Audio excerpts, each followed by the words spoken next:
По данным Бишкек-Горлифта, только за половину 2023 года поступило 4062 обращения на устранение неполадок в лифтах. В аварийную службу за месяц поступило 886 заявок от горожан.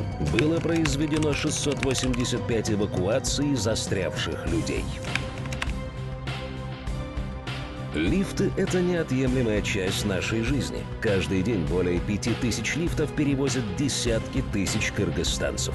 Но есть одна серьезная проблема. Только 20% лифтов подключены к диспетчерским системам. Тысячи людей каждый день рискуют застрять в лифте и оказаться в ловушке. Это могут быть и взрослые, и дети, и даже пожилые люди. Бывали случаи, когда люди застревали в лифтах на сутки и более из-за отсутствия связи. Случались происшествия и со смертельным исходом. Очень неудобно, когда лифт внезапно ломается. Не правда ли? Наша система автоматически фиксирует любые неполадки и устраняет их удаленно, часто до того, как пассажиры вообще успеют ощутить проблему. Более 66% неисправностей устраняются без необходимости вызова специалистов на место. Благодаря постоянной связи диспетчер может следить за состоянием пассажира, а инженерные бригады находятся по всей стране и выезжают на вызов с учетом пробок, чтобы прибыть на место как можно быстрее. Современный диспетчерский центр, который следит за каждым лифтом в режиме 24/7. Операторы мгновенно реагируют на любые неисправности,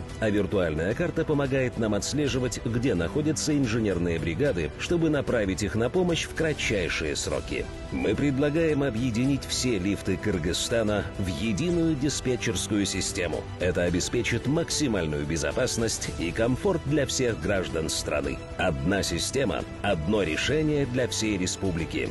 Диспетчеризация лифтов для каждого дома, для каждого человека.